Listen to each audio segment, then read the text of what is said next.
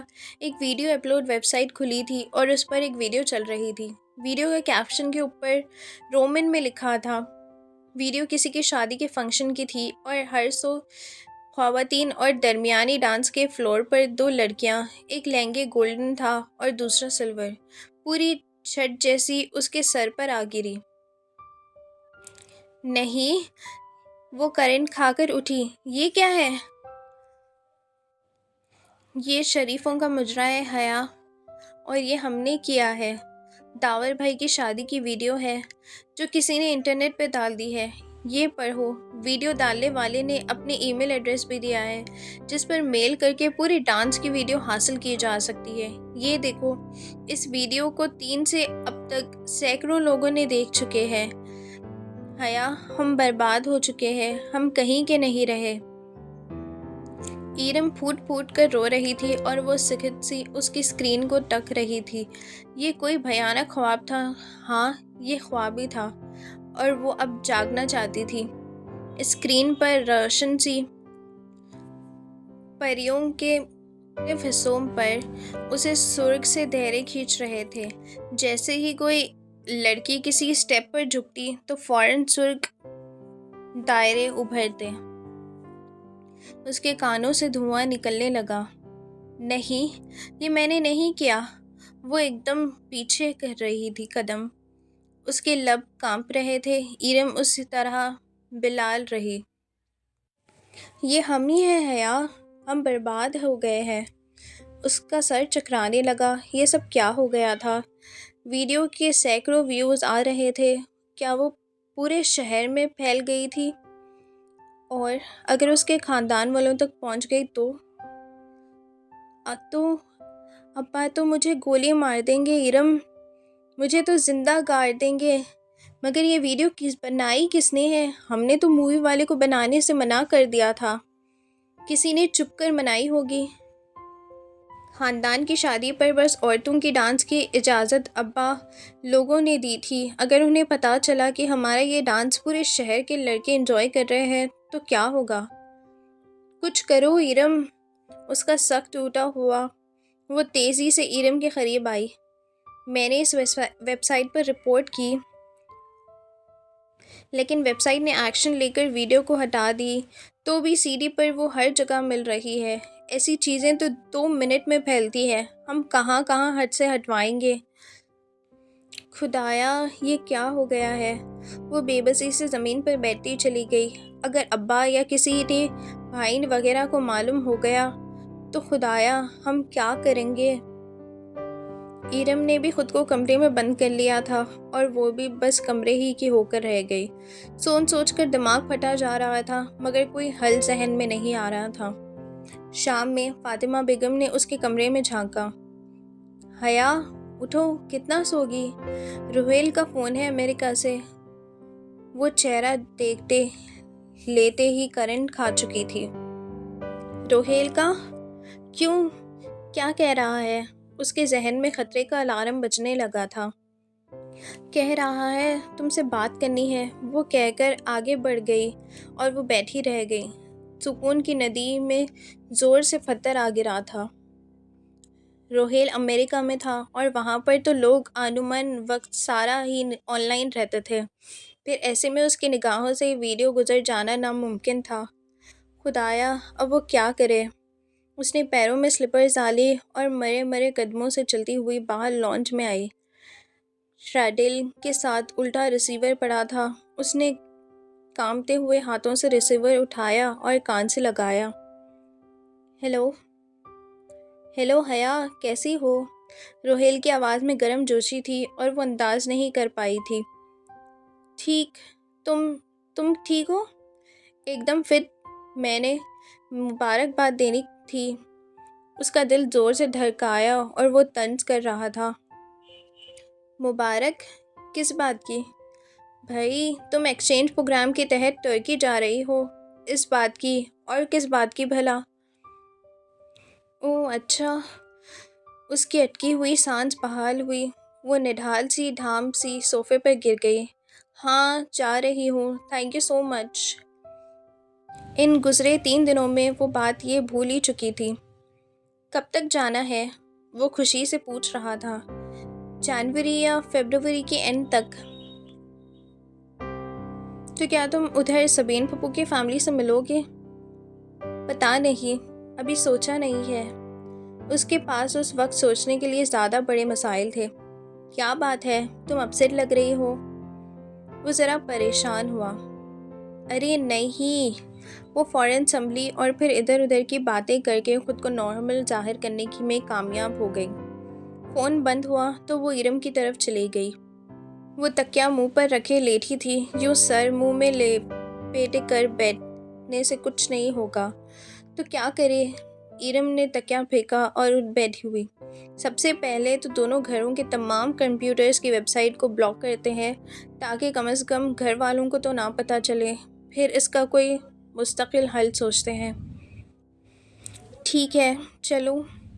امید کا سہارا ڈھک کر ارم کھڑی ہوئی۔ بنا کسی دقت کے جواب وہ تمام کمپیوٹرز پر اس ویب سائٹ کو بلاک کر چکی تھی تو سائمہ تائی نے آخر بتایا کہ رات میں ارم کو دیکھنے کے لیے تایا فرحان کے کچھ فرینڈز اور خاندان آ رہے ہیں۔ رسمی کارروائی تھی کیونکہ وہ رشتہ تو ڈھکے چھپے لفظوں میں مانگ ہی چکے تھے۔ حیا نے سب کچھ بھول کر پرجوشی دکھائی ہے۔